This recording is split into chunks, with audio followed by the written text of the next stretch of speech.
नमस्कार विद्यार्थी मित्रों, धोरण 11 आंकड़ाशास्त्र स्वाध्याय 3.4 में दाखला नंबर 2 जेमा एक सेल्समेने छेल्ला वर्ष में जुदा जुदा दिवसों में करेल मुसाफरी नी माहिती नीचेना कोष्टक में दर्शावेल छे ते परथी मध्यस्थ Q3 D8 P62 शोधो अने तेमनुं अर्थघटन करो। विद्यार्थी मित्रों, मैं तमने सूत्रों याद करवा माटे आप्या हता अने तमे सारी रीते सूत्रों याद पण करी राख्या हशे, जेना परथी ज आपणे आ दाखला गणवाना छे, जेमां मुसाफरी अने दिवसोनी संख्या आपी छे। तो सौ प्रथम आपणे आ माहितीने आ रीते एक ऊभा कोष्टकमां गोठवी दईशुं, बराबर छे, जेमां मुसाफरी अने दिवसोनी संख्या आपी छे। हवे मध्यस्थ चतुर्थको, दशांशको के शतांशको शोधवा माटे आपणे संचय आवृत्ति शोधवी खूब ज जरूरी है। तो संचय आवृत्ति केवी रीते शोधीशुं? आपणे अगाउना जे दाखला गण्या छे एमां संचय आवृत्ति शोधता मैं तमने शीखवाड़ी छे। अहींया जोई लईशुं। पहला वर्गनी संचय आवृत्ति 5 ज थशे, बीजा वर्गनी 5 અને 18 टोटल 23, त्रीजा वर्गनी आवृत्ति 23 + 24 47, चौथा वर्गनी 47 + 7 54, ए ज रीते 54 + 5 અને 59 + 1 60, बराबर है। एटले अहींया टोटल एन 60, बराबर है। तो आ रीते तमारे सौ प्रथम संचय आवृत्ति शोधवानी। हवे आ जे दाखलो छे वर्गीकृत माहिती माटेनो छे, एटले आपणे जे सूत्र मैं तमने याद करवा आप्या हता एमां बे प्रकारना सूत्रो हता, एक अवर्गीकृत माहितीने लगता अने वर्गीकृत माहितीने लगता। एटले अहींया वर्गीकृत माहितीने लगतो एक्जाम्पल छे, तो एने ध्यानमां राखीने आपणे वर्गीकृत माहितीने लगता ज सूत्रों मूकीशुं, बराबर है। तो विद्यार्थी मित्रों, मध्यस्थ शोधवा माटे सौप्रथम वर्गीकृत माहिती माटेनुं मध्यस्थनुं सूत्र m = n/2 मु अवलोकननो वर्ग, जेमां n आपणे 60। हवे आ n कईथी आया? तो n आ रह्या, बराबर है। तो 60/2 मु अवलोकननो वर्ग बराबर 30 मु अवलोकननो वर्ग, जे आपणे CF में जोवानो छे। तो CF में 30मा अवलोकनना वर्ग ने समावतो वर्ग जो 5 है, 23 है, 47 है। तो अहीं 47 में 30 समाई जाए। विद्यार्थी मित्रों ध्यान राखजो अहींया के अहींया CF परथी जोवानो छे। तो संचय आवृत्ति में आपणे जोईए तो 30 ने समावतो वर्ग कयो छे? ते 47। 23 आवे नहीं, केम? कारण के 23 ए 30 थी नाना छे, एटले 47 ने आपणे लईशुं। तो 47 माटेनो वर्ग कयो थाय? 200 थी 300। एटले अहीं CF परथी जाणी शकाय के 30मा अवलोकनना समावतो वर्ग 200 થી 300 છે, बराबर है।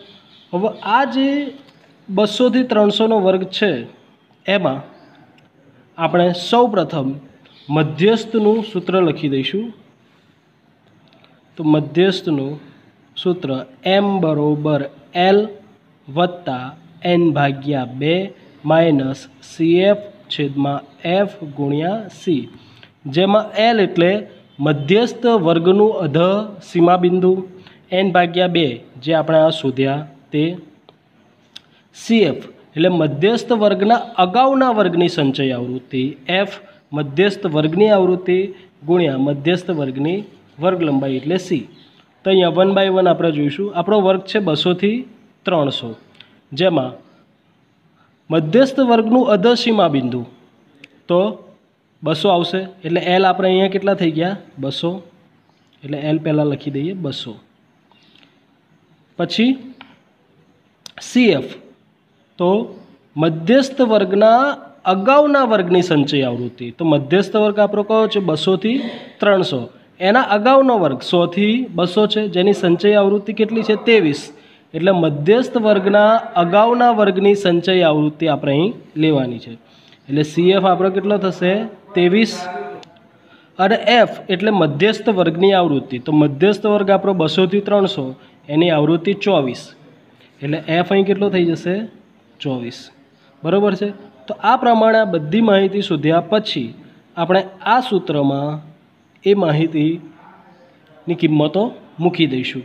તો M બરોબર L તો 200 વત્તા N ભાગ્યા 2 જે આપણે 30 શોધ્યા જ છે, માઇનસ CF 23 છેદમાં F 24 ગુણ્યા મધ્યસ્થ વર્ગની વર્ગ લંબાઈ 100. હવે 200 ના 200 વત્તા 30માંથી 23 જાય તો 7 ભાગ્યા 24 ગુણ્યા 100. 200 ના 200 વત્તાના વત્તા. હવે 7 ભાગ્યા 24 ગુણ્યા 100 તબ કેલ્ક્યુલેટરમાં કરશો તો તમને જવાબ 29.17 પ્રાપ્ત થશે. હવે 200 વત્તા 29.17 એટલે 229.17 એ આપણો મધ્યસ્થ આવશે. 229.17 એ આપણો મધ્યસ્થ બનશે. આમાં આનું અર્થઘટન એવું થાય કે M બરોબર 229.17 છે, તેથી 50% દિવસોની મુસાફરી 229.17 કિલોમીટર કે તેથી ઓછી હશે. એનો અર્થ એમ થાય કે સેલ્સમેનની મહત્તમ મુસાફરી 229.17 કિલોમીટર હશે. બરાબર, આ એનું અર્થઘટન થયું. હવે આપણે બીજું આપણને માંગ્યું છે Q3. તો Q3 શોધવા માટે આપણે ફરી એની જ પ્રોસિજર કરીશું. જેના માટે સૌપ્રથમ આપણે ચતુર્થકનું સૂત્ર લખવું પડશે. તો અહીંયા આપણે ત્રીજો ચતુર્થક શોધવાનો છે. તો Q3 બરાબર 3 ગુણ્યા N ભાગ્યા 4મું અવલોકનનો વર્ગ CFમાં જોતા 3 N આપણી પાસે છે 60 ભાગ્યા 4મું અવલોકનનો વર્ગ 3, 60 ભાગ્યા 4 15, 15 તરી 45 અવલોકનનો વર્ગ Q3. તો 45 અવલોકનને સમાવતો વર્ગ CFમાં જોતા ચતુર્થક વર્ગ 200 થી 300 પ્રાપ્ત થાય. જો 45 CFમાં જુઓ જોઈએ, 45ને સમાવતો વર્ગ કયો છે તો 47. એ 45 47માં આવી જાય એટલે અહીંયા એને સમાવતો વર્ગ કયો બનશે 200 થી 300. બરાબર છે. આપણે અગાઉ મધ્યસ્થનો જે દાખલો જોયો છે એ મધ્યસ્થના દાખલામાં પણ 200 થી 300નો વર્ગ આવેલો જ છે. એટલે અહીંયા આપણે ફક્ત ને ફક્ત સૂત્ર મૂકી દઈશું Q3 બરાબર L પ્લસ 3N ભાગ્યા 4 માઇનસ CF છેદમાં F ગુણ્યા C. L એટલે ચતુર્થક વર્ગની અધસીમા બિંદુ, 3 ગુણ્યા N ભાગ્યા 4 આપણે શોધ્યા જ છે. CF એના અગાઉના વર્ગની સંચય આવૃત્તિ, F એ જ વર્ગની આવૃત્તિ, અને C એટલે વર્ગ લંબાઈ. જેમાં આગળ આપણે શોધ્યું જ છે L કેટલો હતો 200 વત્તા 3 કૌંસમાં N ભાગ્યા 4 45, CF 23, F 24 ગુણ્યા સી 100, 200 200 વત્તા 45 ઓછા 23 22 છેદમાં 24 ગુણ્યા 100. હવે 200 વત્તા કેલ્ક્યુલેટરની મદદથી 22/24 ગુણ્યા 100 કરશો તો તમને 91.67 જવાબ પ્રાપ્ત થશે. હવે આ 200 વત્તા 91.67 આ બેનો સરવાળો કરીશું તો Q3 આપણને 291.67 પ્રાપ્ત થાય. બરાબર છે, તો આપણો જવાબ છે. હવે આનું અર્થઘટન એમ બને કે 75% દિવસોમાં મહત્તમ મુસાફરી 291.67 કિલોમીટરની હશે. ખ્યાલ આવ્યો? હવે આપણને આગળ 8મો દશાંશક શોધવાનો કયો છે. તો 8મો દશાંશક શોધતા પહેલાં 8મા દશાંશકનો વર્ગ શોધવો પડે. એટલે D8 નો વર્ગ બરાબર 8મો દશાંશક છે એટલે 8, n દશાંશક એટલે નીચે 10 માં અવલોકનનો વર્ગ CFમાં જોવાનો છે આપણે. 8 ના 8, n આપણી પાસે છે 60/10 એટલે 8 6 એટલે ટોટલ આપણો D8 વર્ગ જે આપણે CFમાં જોવાનો છે તે બનશે 48માં અવલોકનને સમાવતો વર્ગ. 48માં અવલોકનને સમાવતો વર્ગ ક્યાં જોઈશું આપણે? CFમાં. તો CFમાં જોતા ચલો જોઈએ 48.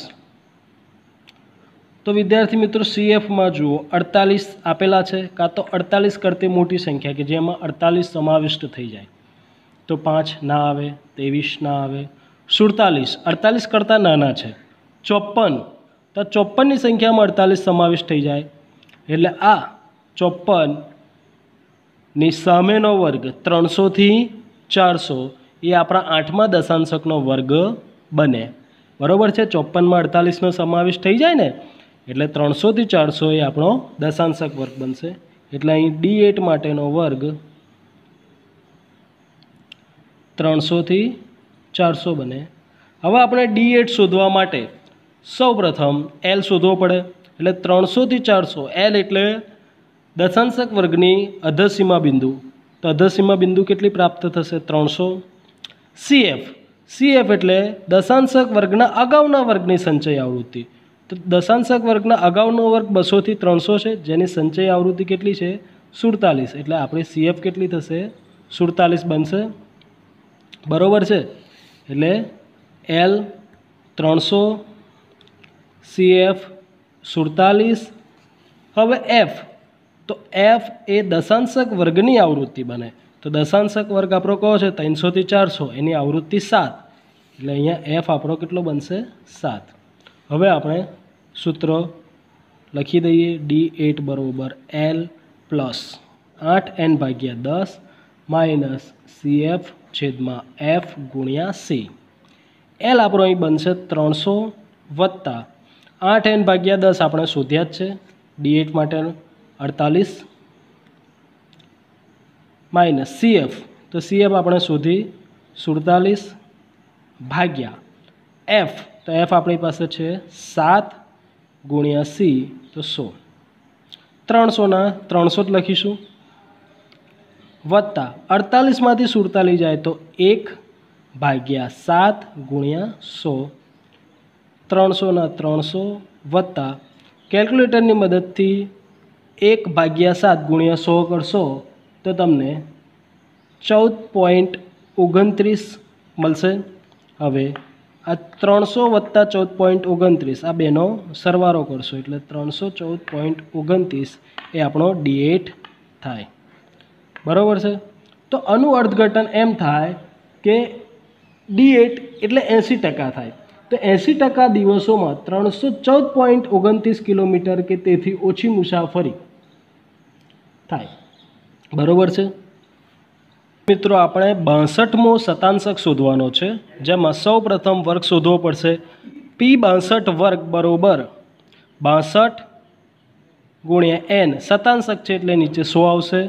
માં અવલોકનને સમાવતો વર્ગ CFમાં જોતા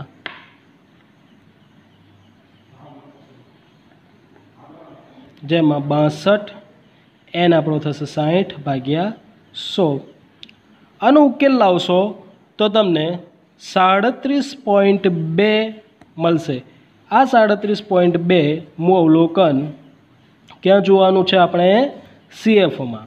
તો CFમાં જોતા શતાંશક વર્ગ 62 શતાંશક વર્ગ આપણને કેટલો પ્રાપ્ત થશે? તો આપણે સૌ પ્રથમ ક્યાં જોઈશું? CFમાં. તો આપણી પાસે CF રેડી જ છે. CFમાં જોઈશું કે 37.2 તો ક્યાં સમાવેશ થાય છે? જો 37 આ 47માં આવી જાય 37, 23 તો 37 કરતાં નાના છે ને, એટલે 47નો વર્ગ કયો થશે? 200 થી 300. એટલે અહીંયા આપણો 62માં શતાંશકનો વર્ગ કયો આવશે? 200 થી 300. જેમાં L એટલે શતાંશક વર્ગનું અધસીમા બિંદુ 200, CF અગાઉના વર્ગની સંચય આવૃત્તિ 23, F એ જ વર્ગની આવૃત્તિ 24. બરાબર. તો આ રીતે આપણે સૂત્ર મૂકીને કિંમતો લખી દઈશું અહીંયા. તો સૌ પ્રથમ આપણે L જે શોધ્યો છે, L કેટલો શોધ્યો છે? 200. CF આપણે અગાઉના વર્ગની સંચય આવૃત્તિ તમે ધ્યાનથી જોશો તો તમને કેટલી પ્રાપ્ત થશે? 23, F 24. હવે સૂત્ર દરેકનું સરખું જ છે, પણ શતાંશક, દશાંશક, ચતુર્થક કે મધ્યસ્થો એ પ્રમાણે એમાં ફેરફાર થાય. જેમ કે L દરેકમાં સરખો આવે, અહીંયા ફેરફાર થાય. અહીંયા આપણે 62માં શતાંશક શોધવાનો છે, એટલે અહીંયા 62માં શતાંશકની વેલ્યુ લખવાની. માઇનસ CF જે દરેકમાં કોમન આવે, છેદમાં F દરેકમાં કોમન આવે, અને આ વર્ગ લંબાઈ જે અંદર આપેલી હોય તે C. બરાબર છે. L આપણે શોધ્યો 200 વત્તા 62 ગુણ્યા n ભાગ્યા 100 આપણે શોધ્યો 37.2 માઇનસ CF કેટલી શોધી? 23 છેદમાં F 24 ગુણ્યા C કેટલો થશે? 100. હવે 200 ના 200 વત્તા 37.2 ઓછા 23 14.2 ભાગ્યા 24 ગુણ્યા 100. 200 ના 200 વત્તા 14.2 ભાગ્યા 24 ગુણ્યા 100 નો ઉકેલ લાવશો તો તમને 59.17 પ્રાપ્ત થશે. હવે આ 200 વત્તા 59.17 નો સરવાળો કરશો એટલે 259.17 એ તમારો 62મો શતાંશક થાય, જેનું અર્થઘટન કરીએ તો 62મો શતાંશક એટલે 62% દિવસોમાં 259.17 કિલોમીટર કે તેથી ઓછી મુસાફરી થઈ હશે. બરાબર છે. અર્થાત મહત્તમ મુસાફરી કેટલી હશે? 259.17 કિલોમીટર. તો વિદ્યાર્થી મિત્રો, આ રીતે તમારે સતત આવૃત્તિ વિતરણના વર્ગીકૃત માહિતીને લગતા દાખલા ગણવાના રહેશે.